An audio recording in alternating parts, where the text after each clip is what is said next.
Lady, can you tell us a little bit about your role as First Lady? What kinds of things have you been doing? I've been staying very busy. Yeah. You know, when my husband got elected, I said I was going to be an active First Lady, and I have stayed true to my word. I've been working in so many different areas, but mental health is really the core to everything that I do. So my work with LGBTQ young people, making sure that they're safe, supported, and healthy, is part of Thrive, our citywide approach to mental health. I work with incarcerated women, mothers especially, is part of Thrive, and my work with Cities Thrive is all under the Thrive umbrella.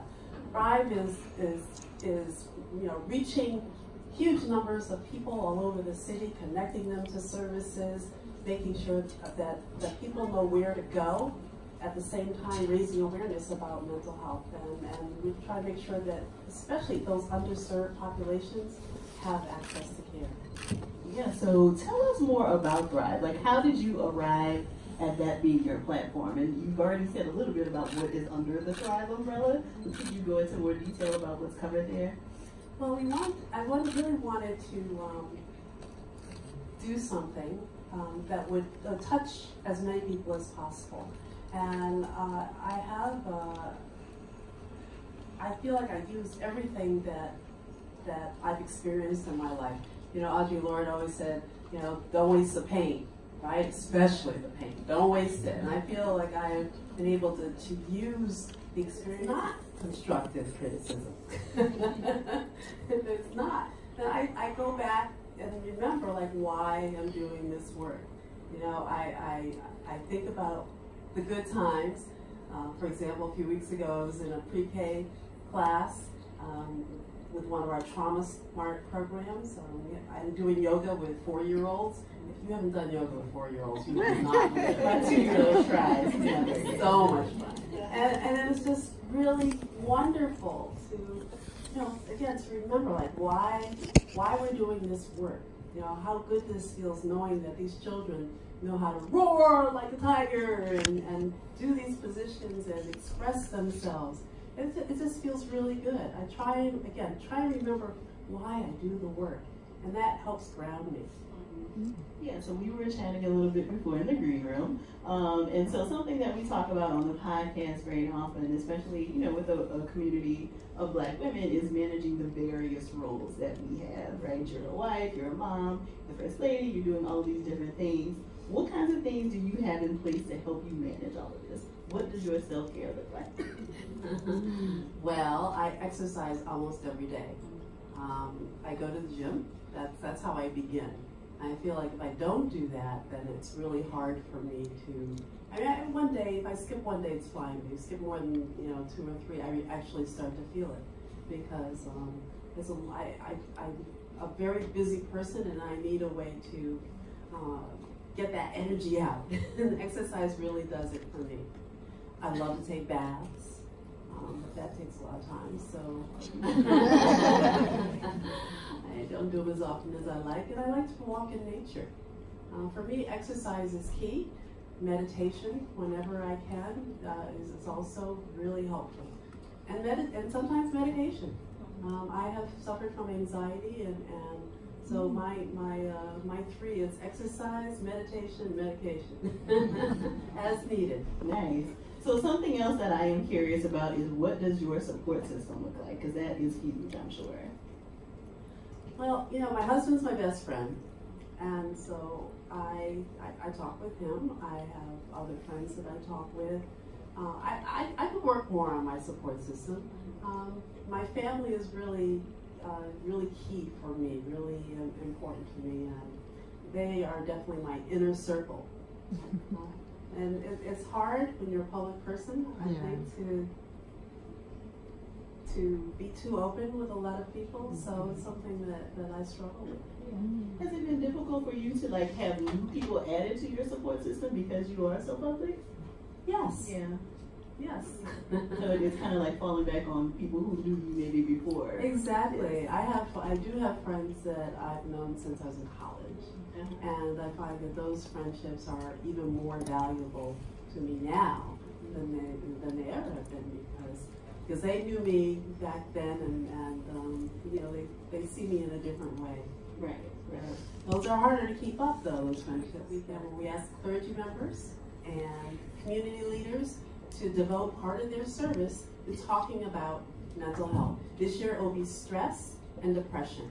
We want as many houses of worship as possible to talk about stress and depression and how chronic stress can lead to really serious depression if it is not dealt with, if it's not addressed.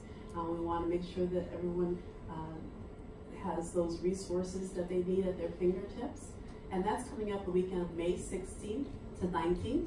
All of you can participate. It's free. Okay.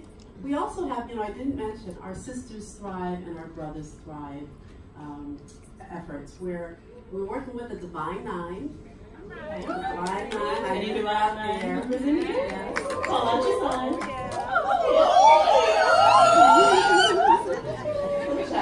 We're also working with other historic Black-led organizations like the Links and 100 Black Men. And the Brothers Thrive, they've created I Hear You Brother sessions all around the city, where they create safe spaces for men to sit and talk about their specific challenges, their unique challenges, and help and support each other. And which I love. I think I didn't know that it was going to be a success when we first decided to move ahead with this effort. I have to say, the sisters did a fabulous job with the brothers to sit and talk with each other. Yeah, that is incredibly important. So how often are those kinds of things happening? There's no, I think Takesha is going to be with you next, and she can give you more information about how people can reach out and connect to that. Okay. So something else that I always like to ask podcast guests is, what are you reading? What kinds of things are you telling all of your friends, like, you have to pick up this book? Oh no, you got me 3 books. Or a book that you think is really helpful, you know, maybe related to mental health or encouraging in some way? Oh, I'm really between books. Let me think. Wally Lamb is the author, and I'm spacing the name. And I should give you a heads up on this one. I just finished reading a book by a fantastic sister. She lives in California. She's from Ghana. Can't think of her name, but it's a. We'll tweet it out. We'll tweet it out. Yeah, thank you. Yeah. Help me out. We won't leave them here. Right, I'll give you a few names. I have them. They're right beside my bed.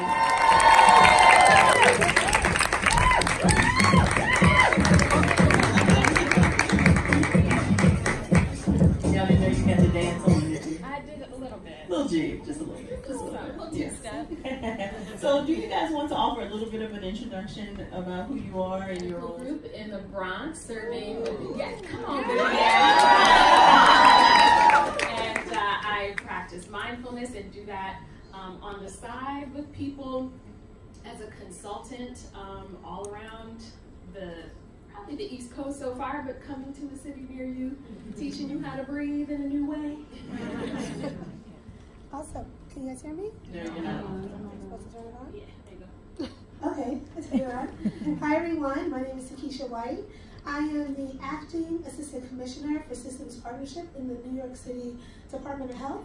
I work out of the division called the Center for Health Equity, and we really focus on undoing racism. That's our core work. I also am a licensed social worker.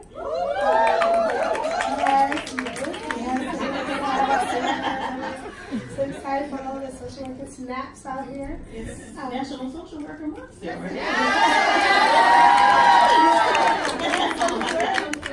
Yes, and also work on Sisters and Brothers Thrive. So I will lead on implementation for Sisters Brothers Thrive in New York City.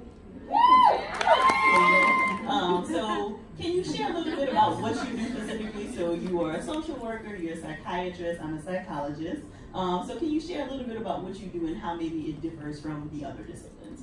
Yes, so social workers, it's a little known secret that social workers can provide therapy. They're considered psychotherapists, and actually they do take on a large part of the psychotherapy work in the country.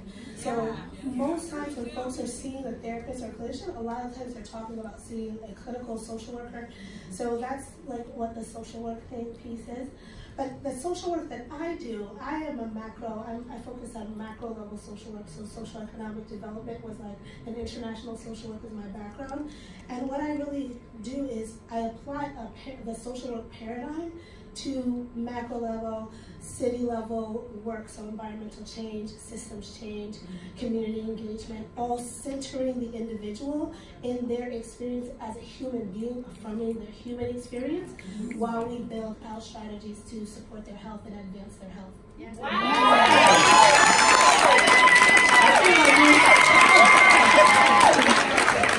I feel like we are answering tangent questions.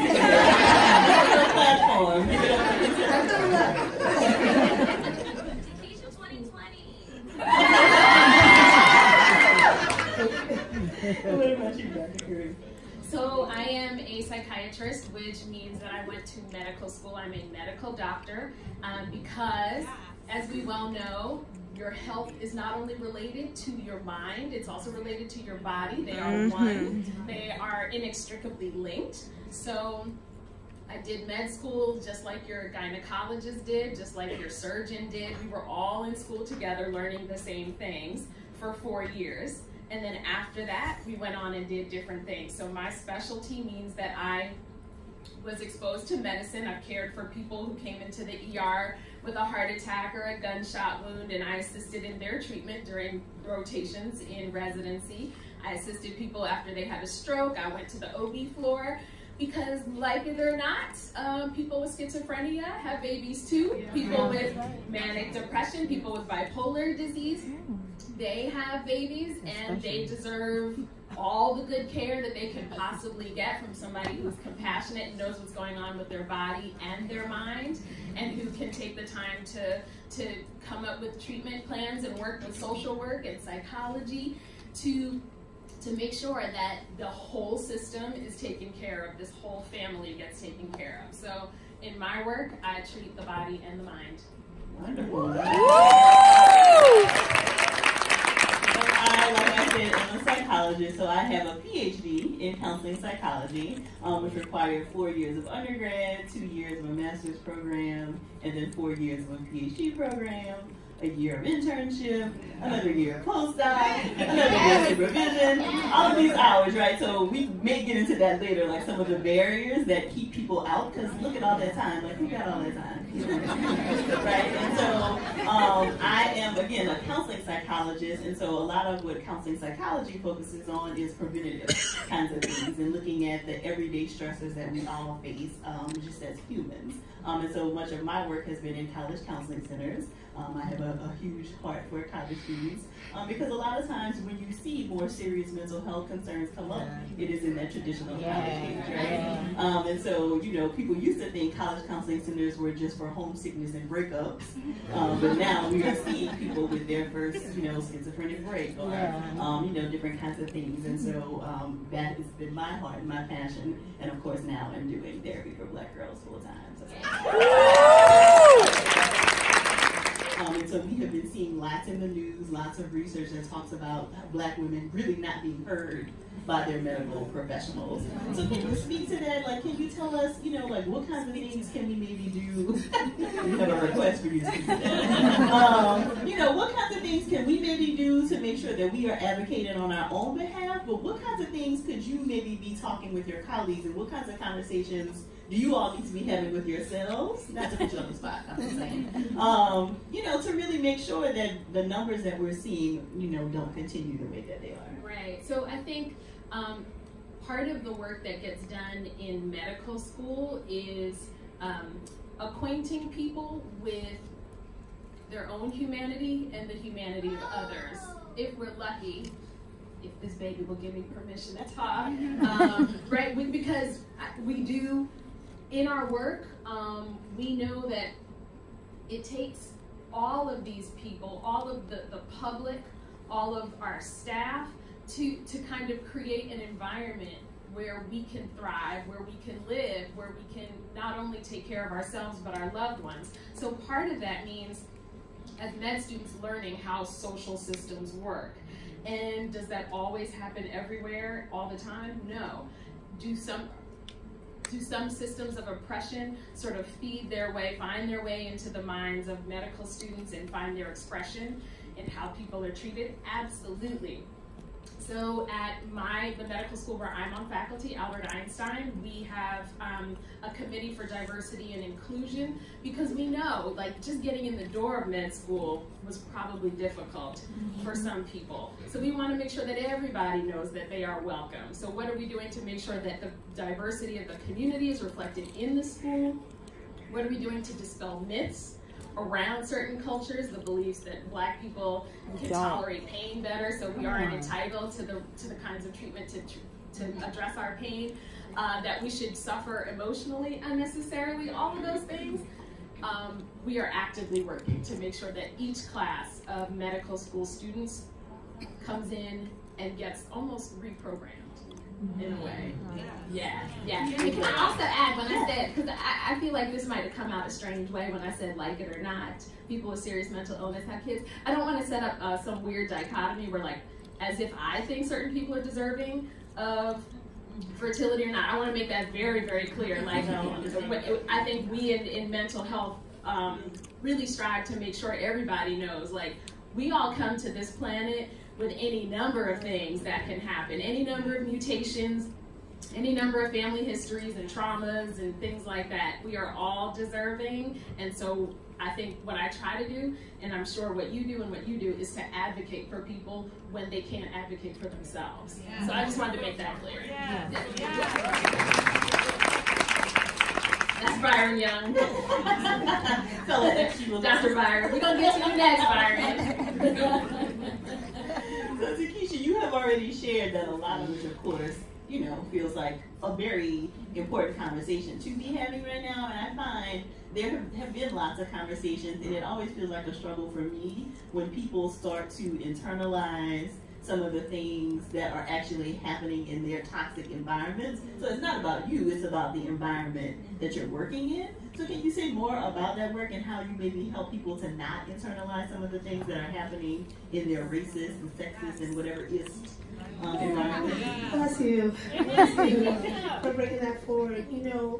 So I want to just take my time on this just a little bit, because I can feel my heart racing when we bring up racism. The pain of it is so natural, and it's shared, and it is collective, right?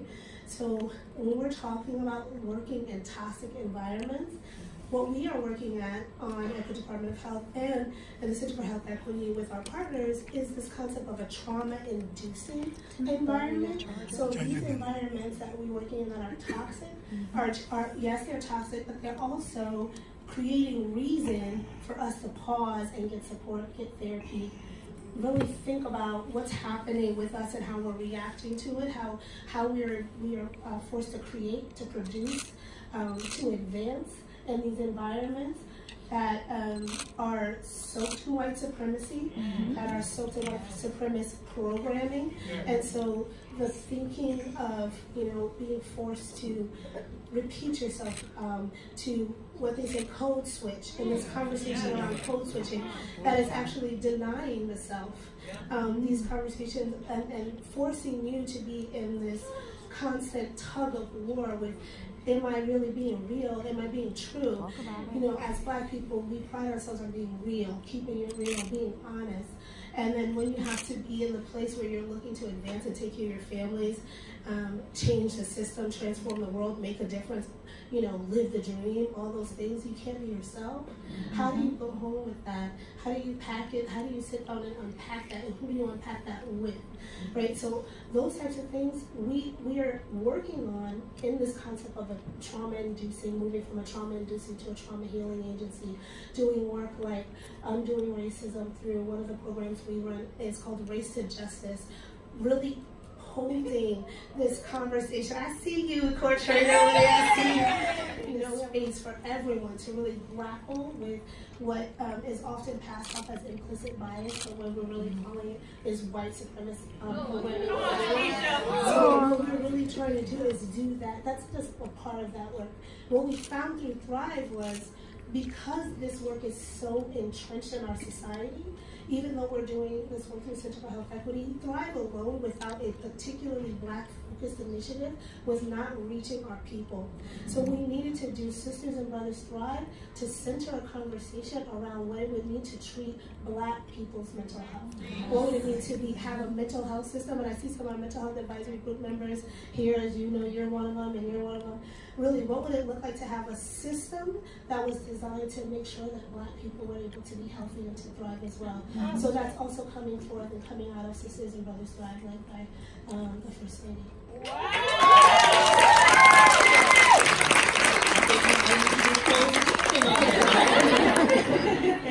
So Dr. Corinne, I also want to kind of go forth with the conversation around medication. It was really important for me to have you here because I do think that there are still a lot of myths related to medication. So can you share a little bit about maybe some of the common myths that you hear from clients or just in the general population about what it means to take medication? Yes, absolutely. So I think one of the things that like hurts my heart is when people think that the medications are just there, like for mind control. Like we psychiatrists want to turn people into slumps, right? That as if I want to see my patients dulled. That's never my goal. My goal is to help the person be a good parent, be able to keep their job, because sometimes mental health problems can lead to the person not showing up for work. If you don't show up for work, you may not be able to pay your rent. You can't pay your rent, you're gonna become homeless. Homelessness is incredibly destabilizing to mental health, right? So then this cycle starts, and then your kids get impacted, and then after that, generations down the line are still suffering. So the idea it will turn you into somebody you're not is something that I confront regularly with my patients. I think another one is that if the medication doesn't agree with you, you shouldn't take any medication. I hope that people see me as a person they can come to and say, you know, like, I don't like this medication, help. I don't want to give up on this, right? And so that's another thing. I think another thing that I often hear is almost like, and it often speaks to the relationship that the person has with the psychiatrist, like, I may have only met with the psychiatrist for 10 minutes. How do they know to give me medication? And right? And so typically, I just want to be clear about this, typically in a situation where a psychiatrist is prescribing and it's been a short visit, hopefully it's because I'm working with somebody like Takesha or somebody like Dr. Joy who has said, I've been sitting with this patient, I know this patient very well, here are the following symptoms, here's what's going on. These are the remaining questions that you, with your level of expertise, Corinne, this is where you come in to ask about the mind-body stuff that I don't, right, some of the side effects or family stuff that we didn't ask about. But I rely heavily on my team of social workers and psychologists so that when the person meets with me, maybe I don't want them to have to tell their whole story, as painful as it is.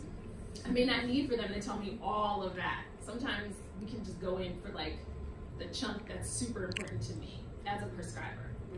That's really important to know, because I do think people think like, oh, how does she even know what to give me? But I don't think they always have the backstory of the fact that we probably have already spent 30 minutes on the phone, right? And you already kind of get an idea of who this person is before they even come in to see you. Yeah. So Takesha, you also mentioned this whole idea of racism being collective, right? And you know, we are all in agreement that that is true. But I also feel like just generally there is a collective sense of anxiety in the world, you know, related to politics, related to terrorist attacks, hateful, you know, the shootings that we just had in New Zealand, you know, and I just feel like there is a collective sense of anxiety that many people around the world are feeling. Can you speak to anything that maybe the office is doing related to managing that, or how you might even work with, you know, individual clients to help manage some of that? Oh, that's great. Yes, so on to collective anxiety. So one of the things that we bring forth in Mental Health First Aid, which is a free training, some of you might have registered to get in your seats today. Well, one of the things that we bring forth is the concept of a traumatic event, right? So a traumatic event can happen to you individually. Like you could have a car accident, you could experience a loss in your family, you can have experienced a microaggression that cost you your job. So you could be, that could be a traumatic event that happens to you only, but then we talk about collective, we also talk about traumatic events that can happen to a community. It could be through a disaster. It can also be through a hate crime. It can also be through a person in our community being murdered because they're Black. It could be because a person that we care about that is disappeared through the mass incarceration system is murdered. That kind of impact can impact everyone. We're flicking through the Instagrams, we're flicking through, our social medias, and we're seeing people who look like us, look like our babies, look like our loved ones, look like our partners that are losing their lives, losing their homes, losing their dignity, being attacked publicly. And that builds up some sense of stress. And that stress, there's a difference, of course, between stress and anxiety, but that stress can cause us to be concerned for ourselves and for other ones when we're out, and really create a discomfort and a dis-ease within us that is so consistent and persistent that it develops into anxiety. So it's something that is with us so frequently, because every day when I put my hoodie on my little 5-year-old son, a flash of Trayvon Martin pops into my head. When my son is like, Mom, can I get a little play gun? I see Timmy Rights, and my heart is overwhelmed. He's just a baby, right? So those things, shared language, substance misuse, and you also learn how to be a help in your inner circle in the time of need. So that is a free training. This training is 8 hours and you get it. You can also become a trainer in that. The other thing that we do at the Department of Health is we're looking into an indicator called social cohesion. So we're really trying to understand how, we know this, the community, Black people are about collectivism. Black people are not about individualism, doing it on your own. We all thrive together. We all thrive because we work together in community. So this indicator on social cohesion, social connectedness, right now it's based off of how helpful you find your neighbors to be. Like, are you interacting with your community? And we're looking to evolve that. And we're going to need the help of all of our New York residents and through our neighborhood health action centers to really help to understand, what is it, how do you feel connected to your community, so that when you're outside, you can know that there is a richness of assets, there's a richness of community resource, there's a richness of relationships that are right outside of you, right outside of your home, right in your neighborhood, that can support you in dealing with this anxiety that you're feeling. It can remind you that you're valuable, that you're loved, that you're worthy, that you're priceless. It can give you peace and ease around the assets that are in your neighborhood, the murals that are on your walls, and the walking groups that are there around you. Those are the types of things that we're trying to pull forward, particularly through the Neighborhood Health Action Center work, through Mental Health First Aid, and then at an epidemiological level, looking into indicators like social cohesion, so that we can understand if we're really making a difference at the interpersonal level for our New York City residents. Wow! So where can people find all of these? Like, is there a place where people can find all of this stuff that you're talking about listed? Yes, so if you went to nyc.gov/health, you can search for any health topic, that's including mental health. You can also find information on Mental Health First Aid. You can also learn about your neighborhood health action centers, which we're right one block above one of them. There's one right here on 115th and Lexington that you can visit. It's open throughout the week, and it's also open on the weekends to support folks who have different schedules. So all of that information is online. And then also hashtag the Sisters Thrive, hashtag the Brothers Thrive if you want to find something real quick. We also hashtag NYC Healthy, NYC Health Equity if you want to look into some of the things that the Department of Health is doing out of the Center for Health Equity, really tailoring and focusing on undoing racism, but also working in our communities that are beloved and dear to us. Those are all online as well. So those are a couple of spaces. Just a few. Now you have no excuse. Dr. Corinne, I think something else that comes from this collective anxiety that people are feeling, I think, is also a sense of despair. Like, how are we ever going to turn this around? Like, how do we ever get on top of, you know, all of this? Can you speak to that and like maybe what kinds of things you maybe help your patients to do related to that kind of a concern? Yeah, I'll tell you the story of one of my patients. A 53-year-old woman, mother of 4, who had had sexual abuse in her childhood, had some difficulty with alcoholism in her life, and she was determined to kind of turn things around. She came to me for some help with her depression and some of her anxiety. She was also drinking a little too much, and we worked together, and she decreased the drinking, got the depression under control, and then she ran into the relative who had abused her, right? And then she went home and watched the Kavanaugh hearing, right?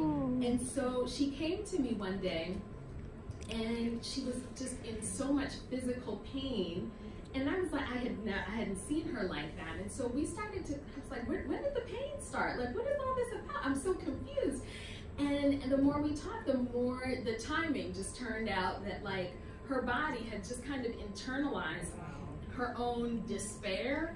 And she just said, you know, these men always win. These like horribly oppressive, abusive people seem to always win.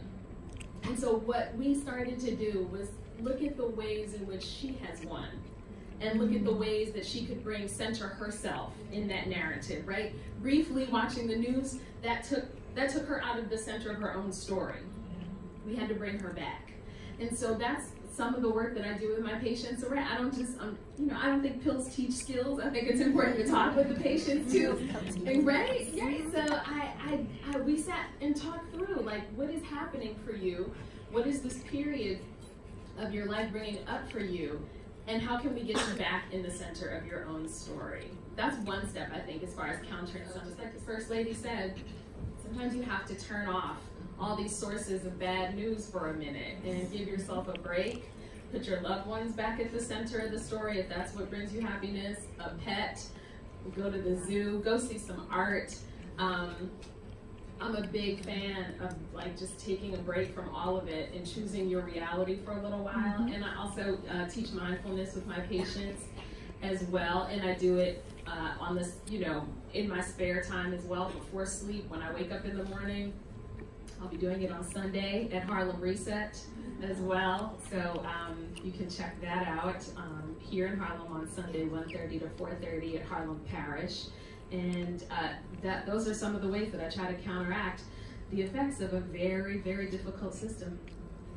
I just wanted to add to this piece around it, because we're talking about this and we're saying these things around collective anxiety and what it is to have anxiety inside of you. But if you're out here and you're listening and you're like, well, I'm feeling like this every single day. Every day. And you're saying, I feel like this as soon as I wake up, I feel like this when I'm walking down the street, and it's every day for 2 weeks and 3 weeks, and my heart is racing.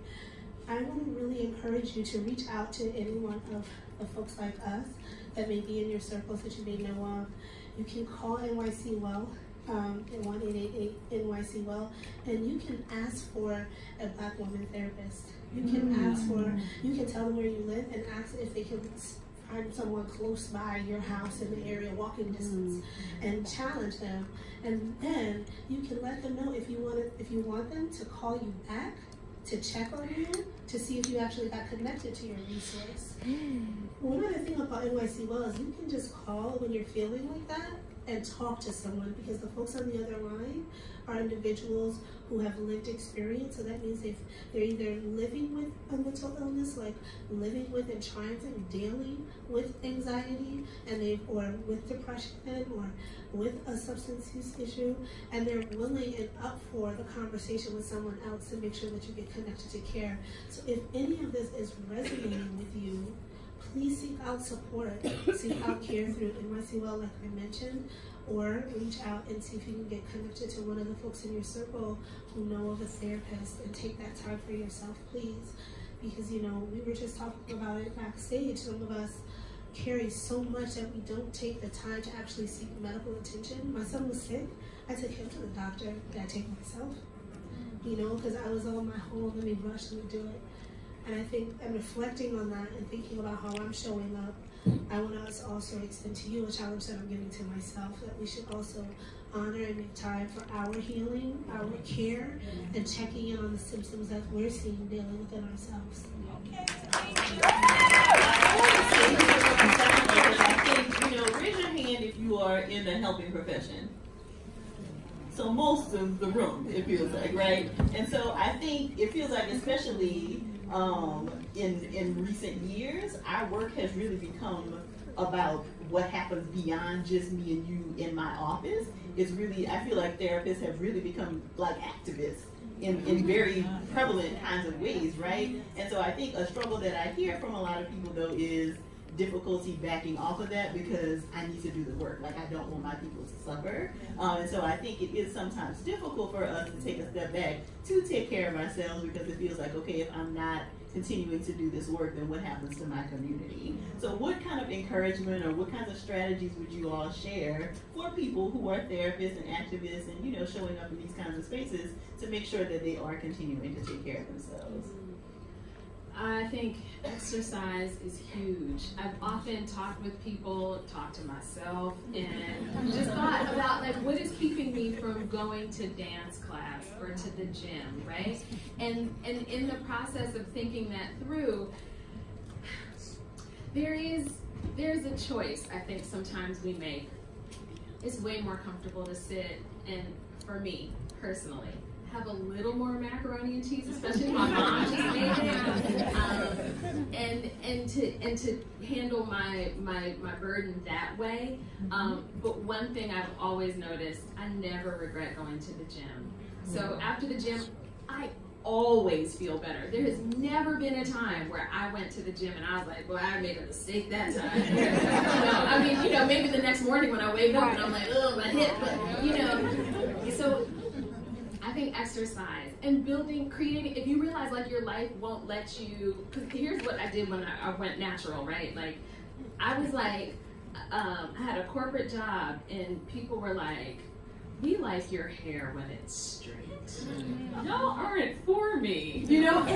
But then I started to take a critical look at other areas of my life that were also not contributing to my existence. So I kind of went through and I was like the congressman said, I went line by line in my life, and I was like, gotta get rid of that. Oh Lord, gotta go. Should have been gone.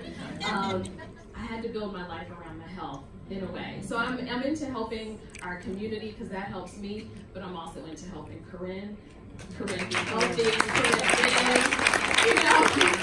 be able to sleep, Corinne be able to get to the bathroom because bladder health matters. So like, y'all, go ahead and pee.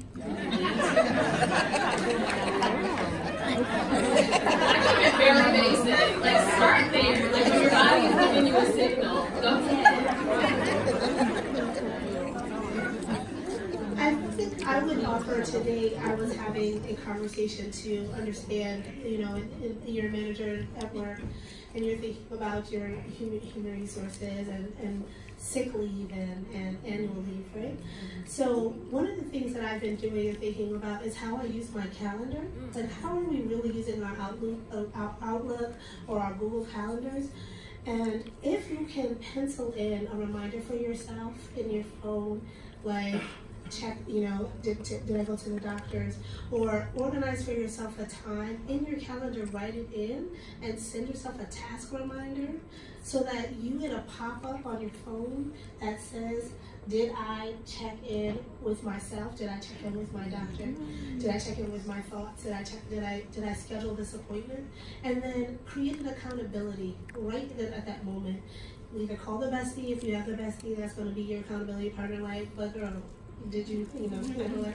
Or send an email to your supervisor or to one of your colleagues or team members so that they can hold you accountable for your doctor's appointment. We got those lunch friends that we spend a nice lunch hour, nice good lunch talking with.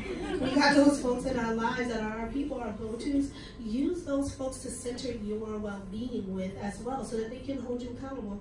And you get to use your time for actually taking care of your body. So instead of it being when I get sick, it's so that that I don't get sick time. Right. You know, folks talk about mental health days and we don't be knowing how to use them. So prepare yourself to use your sick time as preventative sick time so that you can, you know, take care of yourself. That's one thing I would really recommend is creating that accountability structure in your life and creating that time with your friends and with your colleagues that makes them to know that you matter too, and that you matter to yourself. All of the work that we do is very heavily Black focused. And I'm curious to hear from you what that even means. Like, how do you think the work that we do in the spaces that we do it is different from what, you know, it maybe looks like to do a more mainstream mental health? Like, what does it mean to be focused on Black mental health? Yeah. Okay. All right. So I'm focused on your Black mental health right now. And mine. So one of the things that I really love about the work that I do on a day-to-day basis, so is that I'm